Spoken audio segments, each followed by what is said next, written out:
Pag-usapan natin ngayon ang napipintong rally ng Iglesia ni Cristo sa January 13.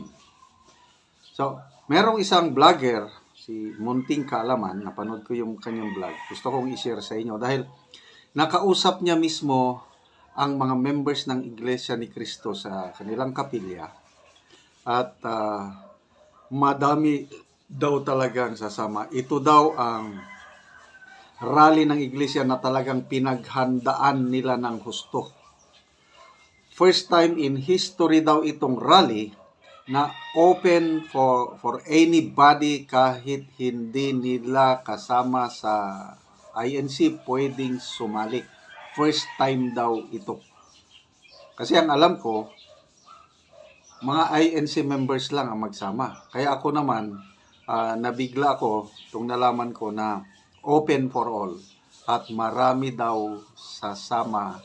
First time in history na mangyari itong ganitong rally at may mga baka mga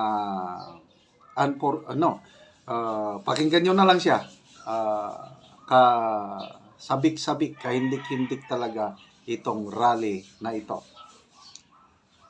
January 9 kasi, di ba, yung piyesta ng Nazareno. After 9, doon sa mga lugar na yon, maghahanda na. Sabi, may mga pakain daw ng mga burger, bubuhos, tapos yung mga tent doon, mga portalet. Ang dami ng portalet na ilalagay doon. Talagang pinaghandaan, hindi yung basta mag-rally ka tapos iiwan mo madumi ang kalsada. Hindi. May mga tinalaga na daw na maglilinis, may mga media na, may mga tent na, o tsaka may mga, hindi ngayon, gagawin pa lang. Nabalitaan ko, ewan ko kung gaano katotoo yun, no? Sabihin, kung totoo talaga yun, ganun, ka-organize talaga, Iglesia ni Cristo talagang, kada kilos nila sa kanilang aktibidad, pinaghahandaan nila. Kung gaano nila, saka pinagpapanata nila, ipinapanala nila talaga labis na pinaghandaan. Sabi niya, history daw to eh. Wala pa nangyayari nito. Yung 2015 nangyari, biglaan lang yun. Sa EDSA ata yun. Hindi pa organisasyon masyado. Ito, i-organize talaga to. Ibig sabihin, labis na pinaghahandaan at pinag-aanyaya ng Iglesia ni Cristo sa hindi nila kapanampalataya. Kahit sino pwede sumama. Ang sinasabi ng marami, ang maraming sasama na dito mga politiko. Tsak daw yan. Kasi syempre mga politiko, alam naman nyo, prangkahan na, rito ka na tayo. Ha? Tsakin sorry to, opinion ha. Ahabol ng boto sa darating.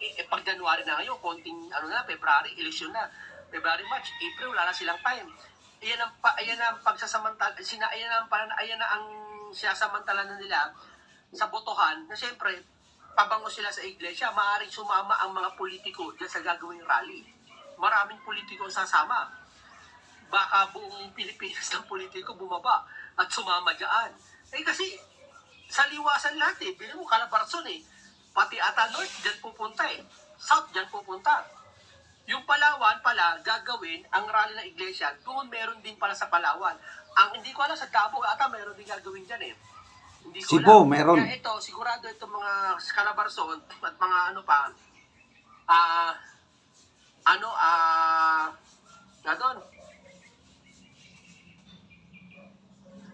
Yun nga, teka, ano ba to? Ayun nga, isang gagawin iba't ibang lugar, no?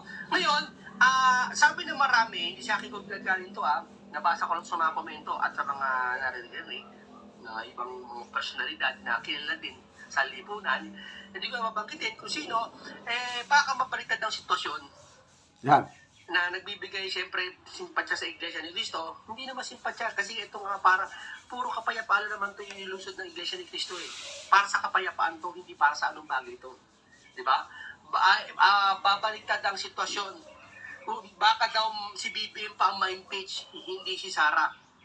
Hindi natin alam yun. Hindi ko alam kung anong batas ng people power. Hindi ko alam batas ng pagtitipon. Pero ito, sabi, ang gaganapin rally ng Iglesia ni Cristo, may ibibigay na uniforme. Hindi uniforme, ibig sabihin, may t-shirt na ibibigay sa Iglesia ni Cristo na pagkakilanlan na Iglesia ni Cristo. Siguro limited lang sa kanila yon, para sa kanila. Kaya, kung sino yung maglulunsad ng people power, alam kung iglesia ba o hindi. Diba? Kaya ito, ang iglesia kasi hindi magkaroon ng people power yan. Pero, kapayapaan yan. Pero kung may maglusod man ng people power, marami, mag-merge dun sa rally, hindi Iglesia ni Cristo, hindi gagawin ng Iglesia ni Cristo. Kasi naka-uniform ang Iglesia ni Cristo. Biglaan na bibigay yun, hindi magagaya bigla uniform. Di ba? Maliban na lang, kaso alam ko, limited lang para sa mga kapatid lang sa Iglesia ni Cristo yun. Ang alam ko nasabi lang sa akin, pero magkakaroon ng uniform. At labis na napaghahandaan talaga. No? Kaya, yung darating sa January 12 pa lang, may mga naka-check-in na daw sa hotel, ang dami na. May nagpabook na nga ako gusto ko nga magpabook kasi gusto ko mag-media rin ako dun para makita nyo, masubaybayan nyo. No, baka January 8 or 7 magpabook na ako doon.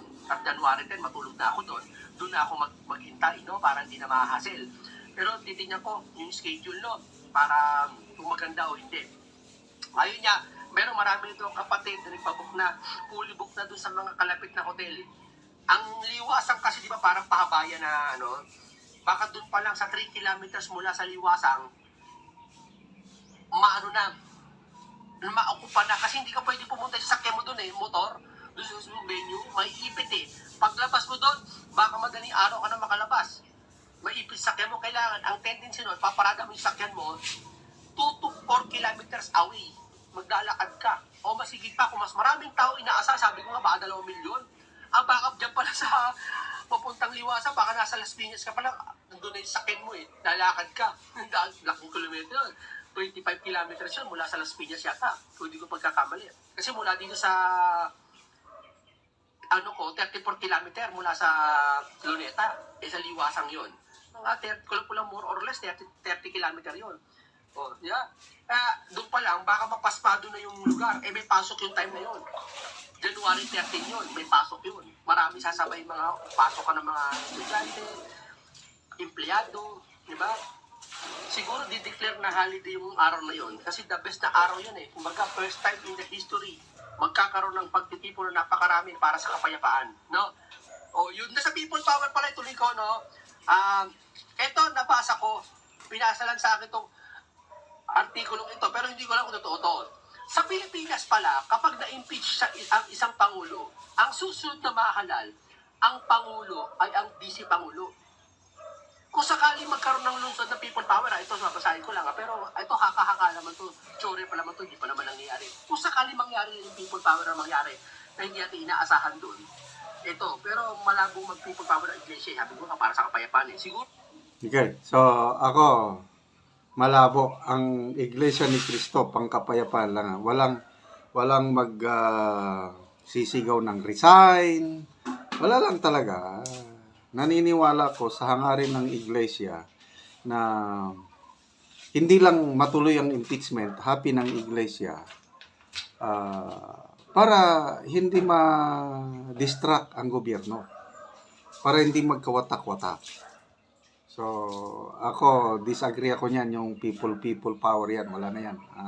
Haka-haka lang yan. Ang ano dito is mga estimated ilan. Sabi ng vlogger nito, 2 million. I think yung record ng iglesia sa Guinness World Record, I think 1.5 million nung 2008 or 2009. Yung parang lalabanan ang poverty, parang ganun. Parang charity walk. So, ini-expect ng karamihan na baka mas marami ito. Usually, ang rally daw ng iglesia is sa linggo. Yun yung nabasa ko rin. Kaya lang, first time in history na ginawa nilang Lunes, yung January 13. Anong significance nun? Bakit Lunes?